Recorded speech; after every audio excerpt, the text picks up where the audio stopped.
শ্রীরামকৃষ্ণ প্রতাপকে। বিষয়কর্মে আসক্তি শুধু যে বিলেতে আছে এমন নয়, সব জায়গায় আছে। তবে কি জানো, কর্মকাণ্ড হচ্ছে আদিকাণ্ড। সত্যগুণ অর্থাৎ ভক্তি, বিবেক, বৈরাগ্য, দয়া এইসব না এলে ঈশ্বরকে পাওয়া যায় না। রজগুণে কাজের আড়ম্বর হয়, তাই রজগুণ থেকে তমগুণে এসে পড়ে। বেশি কাজে জড়ালেই ঈশ্বরকে ভুলিয়ে দেয়, আর কামিনী কাঞ্চনে আসক্তি বাড়ে। তবে কর্ম একেবারেই ত্যাগ করার জো নাই। তোমার প্রকৃতিতেই তোমায় কর্ম করাবে, তা তুমি ইচ্ছা করো আর নাই করো। তাই বলছি, অনাসক্ত হয়ে কর্ম করো। অনাসক্ত হয়ে কর্ম করা কিনা কর্মের ফল আকাঙ্ক্ষা না করা, যেমন পূজা জপ তপ করছো কিন্তু লোকমান্য হবার কিংবা পুণ্য করবার জন্য নয়। এইরূপ অনাসক্ত হয়ে কর্ম করবার নাম কর্মযোগ। ভারী কঠিন। একে কলিযুগ, সহজেই আসক্তি এসে পড়ে। মনে করছি অনাসক্ত হয়ে কাজ করছি, কিন্তু কোন দিক থেকে যে আসক্তি এসে যায় জানতে দেয় না।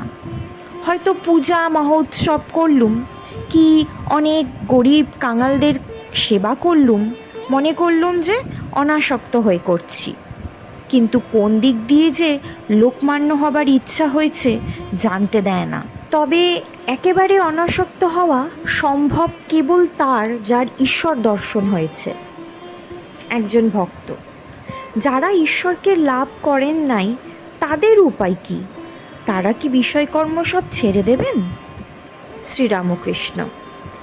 কলিতে ভক্তিযোগ, নারদীয়া ভক্তি, ঈশ্বরের নাম গুণগান ও ব্যাকুল হয়ে প্রার্থনা করা।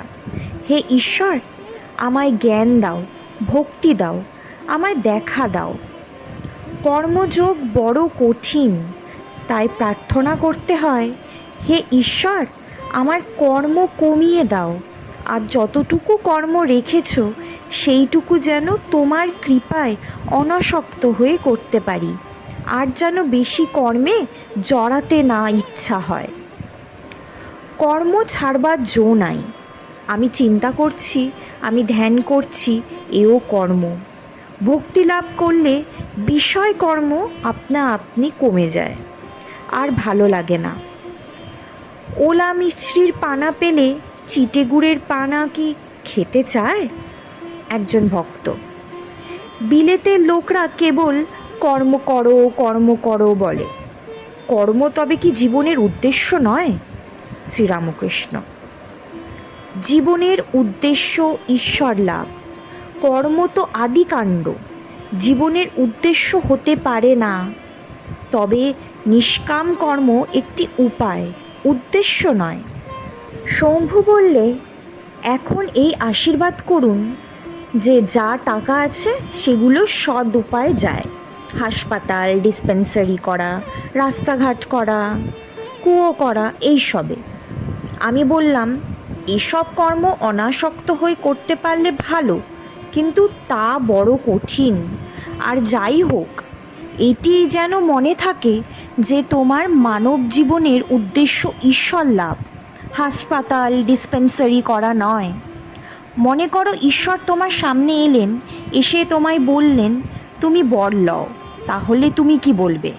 আমায় কতগুলি হাসপাতাল ডিসপেন্সারি করে দাও, না বলবে হে ভগবান, তোমার পাদপদ্মে যেন শুদ্ধা ভক্তি হয়, আর যেন তোমাকে আমি সর্বদা দেখতে পাই। হাসপাতাল ডিসপেন্সারি এসব অনিত্য বস্তু, ঈশ্বরই বস্তু, আর সব অবস্তু। তাকে লাভ হলে আবার বোধ হয় তিনিই কর্তা, আমরা অকর্তা। তবে কেন তাকে ছেড়ে নানা কাজে বেরিয়ে মরি? তাকে লাভ হলে তার ইচ্ছায় অনেক হাসপাতাল ডিসপেন্সারি হতে পারে।